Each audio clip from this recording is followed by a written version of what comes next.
Bom dia, eu vou falar sobre o Ronald Carvalho. Seu nome completo era Ronald Arthur Paula e Silva de Carvalho. Ele era um poeta, escritor e diplomata brasileiro. Ele nasceu no dia 16 de maio de 1893, no Rio de Janeiro, e morreu no dia 15 de fevereiro de 1935, também no Rio de Janeiro. Ele concluiu seus estudos aos 14 anos na escola secundária e aos 17, em 1910, ele começou a trabalhar como colaborador no jornal Diário de Notícias. Era um jornal dirigido por Rui Barbosa. Em 1912, ele se formou em Direito na Faculdade Livre de Ciências Jurídicas e Sociais do Rio de Janeiro. No ano seguinte, ele já publicou seu primeiro livro, Luz Gloriosa. Lá por volta de 1914, ele viajou para Portugal, que foi nesse período que ele teve seu primeiro contato com o modernismo português, através das obras de autores como Fernando Pessoa, Mário de Sá Carneiro e Luís Montalvor.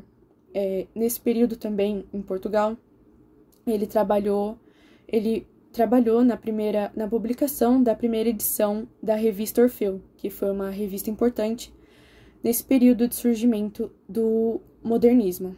Em 1919, ele publicou outros 2 livros, que foram Poemas e Sonetos e Pequena História da Literatura Brasileira. Em 1922, ele foi um grande atuante da Semana da Arte Moderna, onde ele teve uma conferência própria, que foi chamada A Pintura e a Escultura Moderna no Brasil. E uma curiosidade é que foi ele quem declamou o poema Os Sapos na abertura, o poema de Manuel Bandeira. Já que o Manuel Bandeira não estava lá, não pôde comparecer, foi o Ronald que declamou o poema dele. Por ele ter sido bem presente na Semana da Arte Moderna, passaram a considerar ele um modernista, mas alguns dizem que ele se envolvia mais com o simbolismo, já que as suas obras tinham mais elementos do simbolismo do que do modernismo.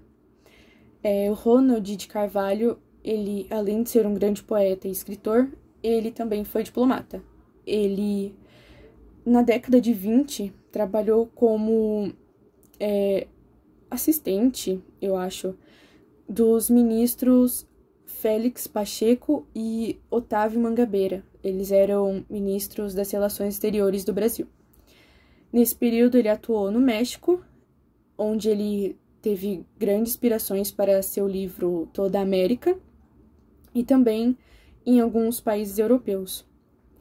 Em 1935, ele começou a trabalhar para o presidente Getúlio Vargas, mas foi por pouco tempo, já que em fevereiro daquele mesmo ano, ele morreu em um acidente de carro.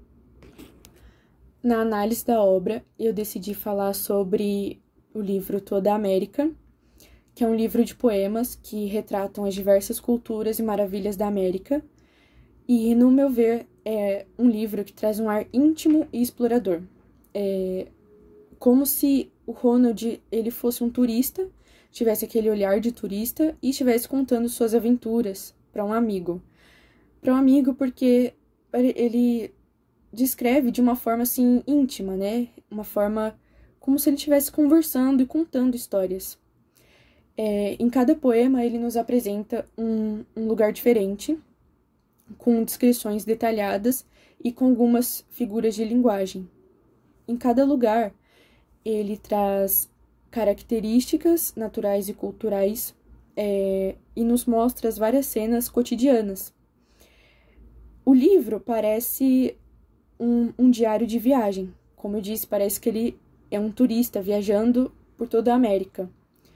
E ele escreve de uma forma apreciativa e envolvente, uma forma, como eu disse, íntima, como se ele estivesse homenageando cada lugar. Ele fala de uma forma apreciando, ao mesmo tempo em que ele fala de uma forma distante, ele também fala de uma forma próxima.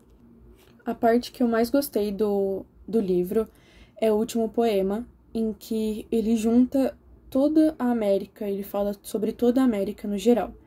Ele junta cada história e lugar em um só poema. Ele fala de todas as culturas, exaltando cada uma, sempre com o olhar apreciativo, né?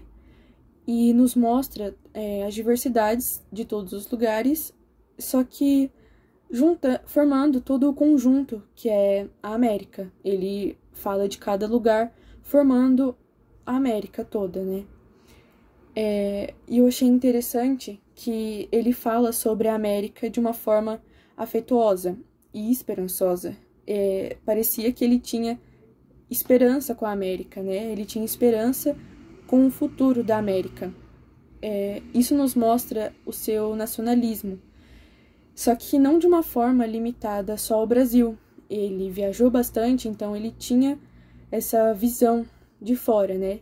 Então isso mostra um nacionalismo mais amplo. Ele vai trilhando um caminho entre o conhecido e o desconhecido. Ele nos mostra o mínimo e o complexo de cada lugar. Isso torna o livro, toda a América, muito interessante. Ele nos mostra cada face do continente. Ele trilha esse caminho entre o distante e o próximo, nos mostrando não só as belezas do Brasil, mas também de toda a América.